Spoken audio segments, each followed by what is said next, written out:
Welcome back. It's still Newsweek, where we discuss the biggest stories that made the headlines in the week. The battle to restore the Naira's dignity continues this week as Pascal Okechukwu, known as Cubana chief priest, was accused of abusing the Naira.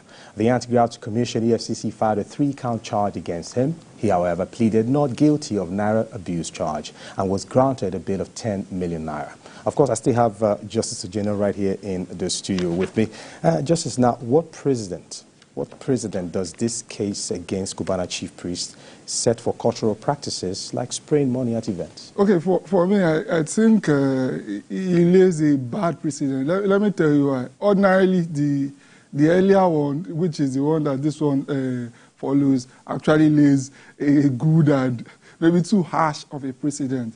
And when I say it lays a bad precedent, it's more so for lawyers. Of course, it lays a good precedent for the people and prevents the people from abusing. And we have seen situations where people have come out clearly to say that they won't abuse because of what happened to Mr. Idris, aka whatever his other name is. But for Cubana chief priest, why I say it lays a bad precedent is because for lawyers, we should have the courage and the predictability to advise our client that, see, come, once you go to court, just do like this. Once you do like this, this will be the outcome, 99 out of 100 times. With respect to Mr. Idris, whether it's Okune or something that's his surname, he was advised by his lawyers to plead guilty, that the outcome is that the judge will just tell him to pay the fine of 50,000 Naira and just go home. He saved the time of the court. He saved the court a lot of stress.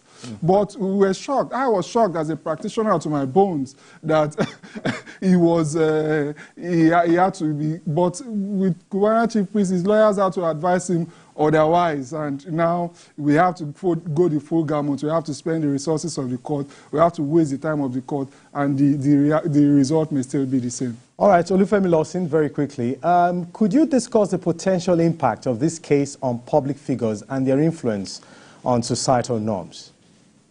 Well, it's very important that people who are seen as public figures, people who are influential in the society, are taken through this kind of process.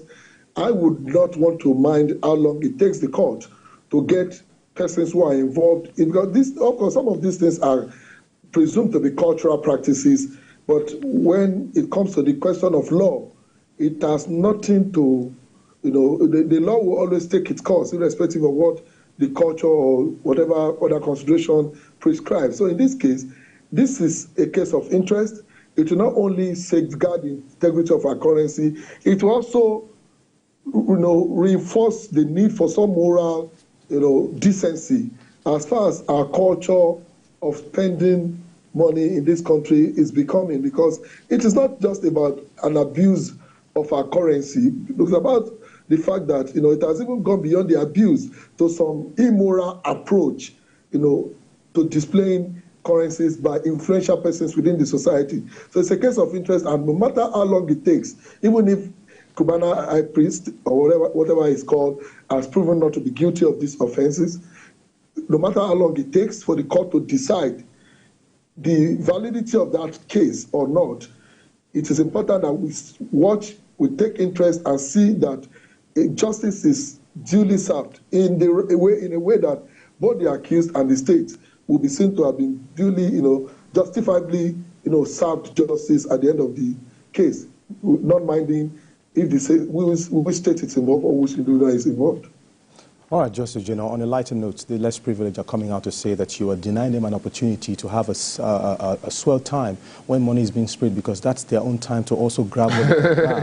And now the law is coming up to, vanquish that. How do you pacify that? Maybe less privileged in this kind of situation should look for other ways to get money, because we can't say that's a way to give them money. It's wrong. Abusing the Naira is wrong on all fronts.